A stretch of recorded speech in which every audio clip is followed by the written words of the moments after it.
So, what really shapes our attitudes toward immigrants? Is it just a gut feeling, or is there some kind of predictable pattern to who we prefer and why?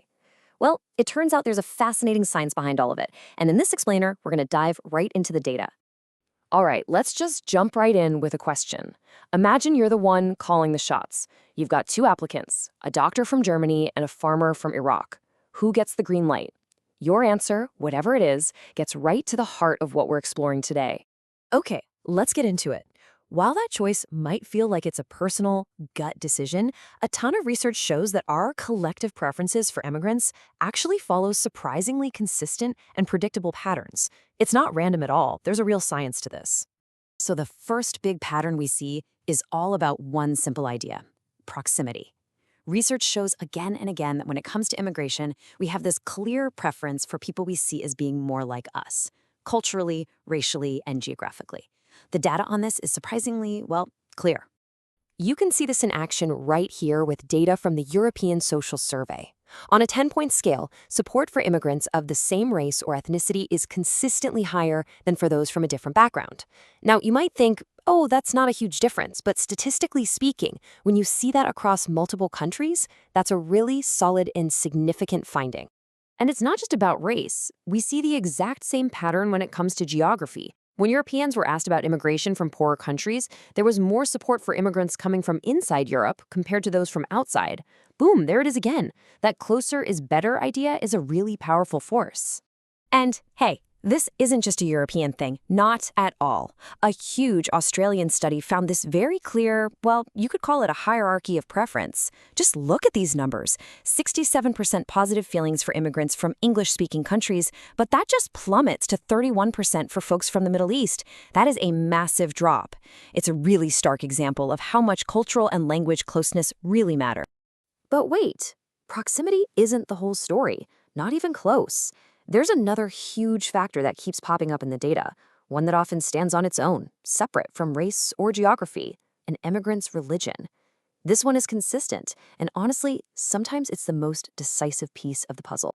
The data from Europe is, well, it's pretty blunt on this point. Right across the continent, support for the immigration of Jews scores a full point higher than for Muslims. That really highlights how religion acts as this separate, powerful filter in how people view potential immigrants. And this isn't just about feelings. It has real, tangible consequences. Check this out. In a controlled experiment across 15 European countries, and this part is key, a hypothetical Muslim refugee had an 11% lower acceptance rate than an identical Christian refugee. And I mean identical. Same skills, same story, everything. Okay, so that raises a really important question, right? Can a good story, can empathy overcome these built-in biases? Well, a fascinating British experiment decided to put that exact question to the test by having people read a detailed personal story about a refugee family's journey. And for some people, it absolutely worked. For folks who started with low or medium levels of prejudice, reading that story gave them a big boost in empathy. You can see it right there on the chart, a nice, clear jump. But, and this is the really shocking and frankly pretty sobering part, for the group that started out with the highest level of prejudice, reading the story about a Muslim refugee didn't just not help. It actually backfired. Get this, their empathy went down. It's like the story just reinforced their existing bias instead of challenging it. Just, wow. Okay, so that result is pretty sobering. It shows just how deep some of these identity-based feelings can go. But our attitudes aren't all about identity. The third big piece of this puzzle is way more pragmatic. It's about a cold, hard calculation of economic value. Basically, what skills are you bringing to the table? This table from a British study makes the point perfectly. Just look at the huge gap in support between professionals and unskilled laborers. It's almost double. And that preference for high-skilled workers holds true no matter where the immigrant is from, Eastern Europe or a Muslim country.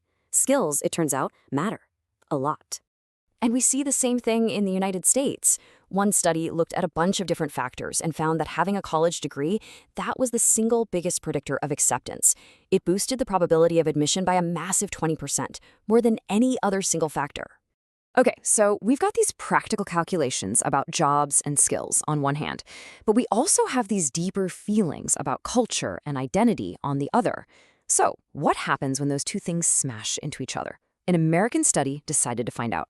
So, researchers had people listen to a negative news story about an immigrant. When the story featured a Russian immigrant, you can see the anxiety level was about a 4.3. But here's the kicker. When they heard the exact same story, word for word, but this time about a Mexican immigrant, the anxiety level shot up to 5.7.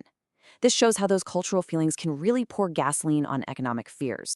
All right, so we've looked at proximity, we've looked at faith, and we've looked at economics. All these forces pulling our opinions around. So what does it all mean when you put it together? Let's try and unpack this whole immigrant preference puzzle once and for all. A good way to think about it is that our attitudes pass through three main filters. First up, there's the proximity filter. How similar are they to us? Then there's the faith filter. What's their religious background? And finally, the value filter. What economic contributions can they make? Every potential immigrant's profile gets run through these three powerful checks. So what's the big takeaway here? It's that our views on immigration are anything but random. They are a complex but also a really predictable mix of identity and pragmatism. We consistently favor those who are culturally close, share a similar faith background, and bring valuable skills to the table. It's how all these factors play together that really shapes public opinion. And that leaves us with one last, pretty challenging thought. If our attitudes are this predictable, shaped by these deep-seated patterns of culture, faith, and economics, then how much of our opinion is a conscious choice, and how much is a product of biases we may not even see? It's definitely something worth thinking about. Thanks for tuning in.